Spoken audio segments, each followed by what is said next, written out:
जन्म कुंडली के चौथे स्थान में अर्थात चौथे भाव में अगर मंगल हो तो उसके क्या फल होंगे, क्या स्थितियां निर्मित होंगी, इस वीडियो में हम इस विषय पर बात करेंगे।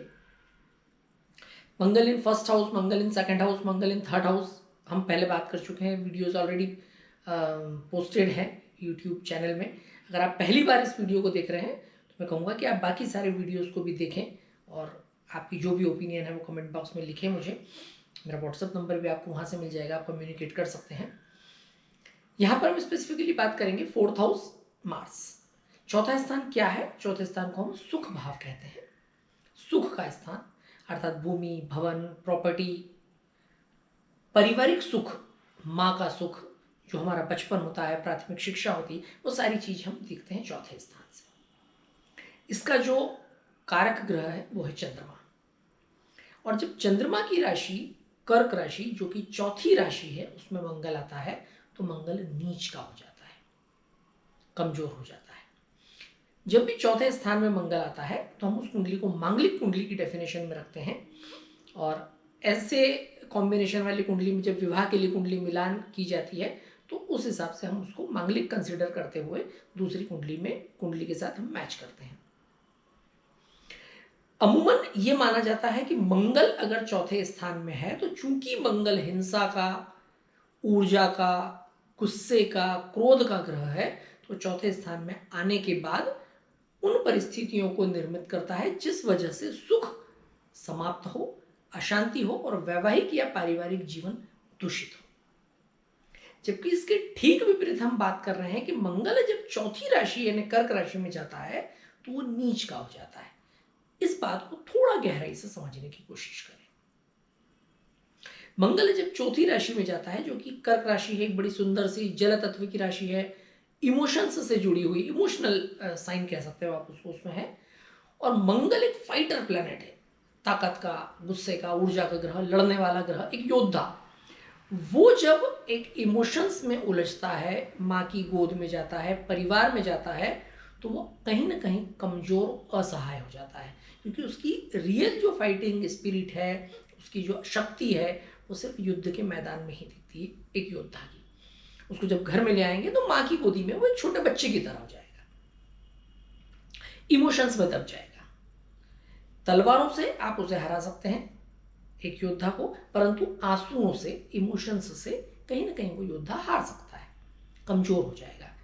ठीक वैसे ही मंगल जब इमोशंस में आता है, इमोशनल साइन में आता है, तो कहीं ना कहीं मंगल कमजोर हो जाता है और उसका जो एग्रेशन है, उसके अंदर की जो शक्ति है, गुस्सा है, क्रोध है, जो उसकी हिंसक प्रवृत्ति है, वो कहीं ना कहीं कमजोर पड़ जाती है। इस वजह से वो मंगल नीच का कहा जाता है, क्योंकि मंगल जब गुस्से और शक्ति का ग्रह है तो हम उससे एक्सपेक्ट भी यही करेंगे कि समय समय पे वो अपना पराक्रम दिखाए, वो अपना क्रोध दिखाए। क्रोध का नहीं आना भी कोई बहुत अच्छी बात नहीं है, अपना परफॉर्मेंस शक्ति के रूप में दिखाए, एग्रेशन दिखाए, और उससे जो भी कुंडली में फल, उसकी जो जिम्मेदारी दी गई है मंगल को, तो वो फल अपने जो है फलीभूत करे। परंतु चौथे स्थान यानी चौथी राशि में आने के बाद ये परिस्थितियां निर्मित होती है। वैसे ही ठीक चौथा स्थान जो इनडायरेक्टली चंद्रमा के स्वामित्व का है, वहां पर भी जब मंगल आता है तो कहीं ना कहीं मंगल को वो स्थान कमजोर करता है। ऐसे लोग जिनकी कुंडली में चौथा स्थान है वो पारिवारिक सुख को मेंटेन करने में, पारिवारिक जो परिस्थितियां हैं उनको संभालने में, अपना जो रियल टैलेंट है या उनके अंदर जो ऊर्जा है, उनके अंदर जो यू कह सकते हैं आप जो शक्ति है, उसका सही परफॉर्मेंस वो नहीं दिखा पाते, उस हिसाब से वो काम नहीं कर पाते, और इस वजह से कहीं ना कहीं वो थोड़े से डिप्रेस्ड रहते हैं। जब कोई भी व्यक्ति जिसके अंदर बहुत सारी ऊर्जा है, उस ऊर्जा का वो उपयोग नहीं कर पा रहा है, राइट, उसकी सारी ऊर्जा का नाश घर परिवार में ही हो रहा है, या वो कहीं ना कहीं इमोशंस और एनर्जी के बीच में उलझ रहा है, तो ऐसी परिस्थिति में वो व्यक्ति किसी भी सूरत में मन से खुश नहीं होगा, डिप्रेस्ड रहेगा। क्यों? क्योंकि उसके अंदर जो है वो बाहर नहीं निकाल पा रहा है, और ये परिस्थिति कहीं ना कहीं मंगल के लिए ठीक नहीं होती है। इसलिए जो चौथा प्लेसमेंट है उसको खराब कहा गया है मंगल के लिए। इसका मतलब ये कभी नहीं कि चौथे स्थान में आकर के मंगल वाला व्यक्ति जो है, मांगलिक व्यक्ति, घर में लड़ाइयाँ करेगा, झगड़े करेगा, बल्कि वो झगड़ों वाली परिस्थिति को, लड़ाई वाली परिस्थिति को डाइजेस्ट करने की कोशिश करेगा, अपने क्रोध को दबाने की कोशिश करेगा, परिस्थितियों को बैलेंस करने की कोशिश करेगा और इन सब के चक्कर में कहीं ना कहीं वो स्वयं प्रताड़ित रहेगा। ये दरअसल फोर्थ हाउस मंगल का ये रिजल्ट इस प्रकार से होता है, मंगल इन फोर्थ हाउस। क्यों? क्योंकि चंद्रमा जो है भले ही मंगल का मित्र है, परंतु उसका संबंध मां से जोड़ा गया है, ममता से जोड़ा गया है, भावनाओं से जोड़ा गया है।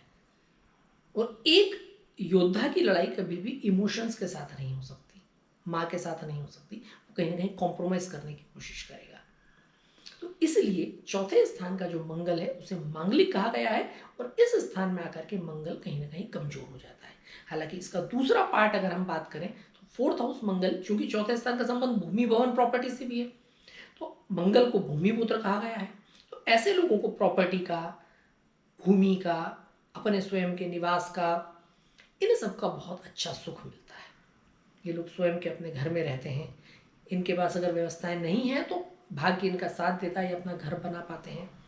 ऐसी स्थितियां भी जो है निर्मित होती है। कई बार मंगल बहुत अच्छी स्थिति में है, उसके ऊपर शुभ ग्रहों का प्रभाव है, जैसे गुरु की भी दृष्टि उस मंगल में आ रही है जो फोर्थ हाउस में बैठा हुआ है। तो ऐसे लोग अपनी बुद्धि से, अपने टैलेंट से बहुत बड़ी प्रॉपर्टीज जो है खड़ी करते हैं। मंगल के साथ यहाँ पर चंद्रमा का भी कॉम्बिनेशन आ जाए। वैसे चंद्रमा की राशि में आके मंगल नीच का जरूर होता है, परंतु मंगल चंद्रमा शत्रु नहीं है। जब चंद्र मंगल का कॉम्बिनेशन बनता है तो इस कॉम्बिनेशन को महालक्ष्मी राजयोग कहते हैं। तो ऐसे लोगों के पास पैसा बहुत होता है, अपनी एनर्जी का सदुपयोग करके, अपने टैलेंट का उपयोग करके कहीं ना कहीं ऐसे लोग जो है बहुत अच्छा धन कमाते हैं, भूमि भवन प्रॉपर्टी का बड़ा काम करते हैं और लैंडलॉर्ड बनते हैं। तो अच्छे कॉम्बिनेशन के साथ मंगल के बहुत अच्छे रिजल्ट आते हैं। ये जरूर है कि यहाँ जब मंगल होता है तो उसकी दृष्टि सप्तम स्थान पर पड़ती है, चौथी दृष्टि। मंगल चौथे घर को, सातवें घर और आठवें घर को देखता है।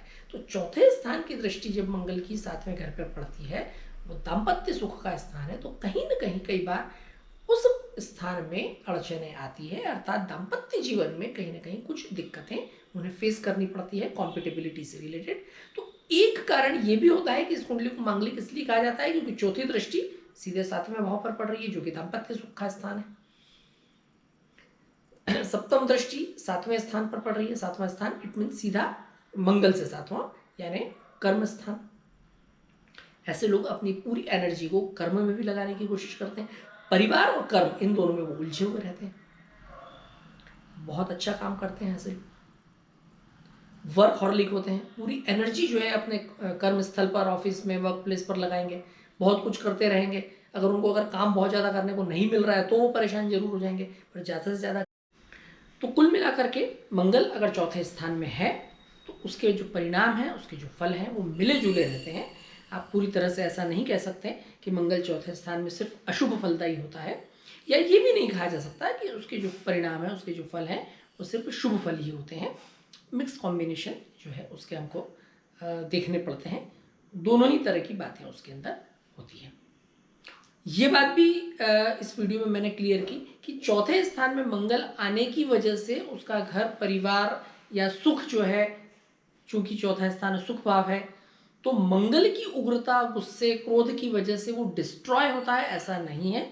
बल्कि यूं कहूँगा मैं कि चौथे स्थान में मंगल जब आता है तो उस व्यक्ति का ध्यान घर परिवार में थोड़ा अधिक रहता है, जिसकी वजह से उसकी जो ऊर्जा है, उसकी जो एनर्जी है वो सही तरीके से जहाँ कंज्यूम होनी चाहिए, जहाँ खर्च होनी चाहिए, वो नहीं हो पाती। ये बात जरूर है। धन्यवाद।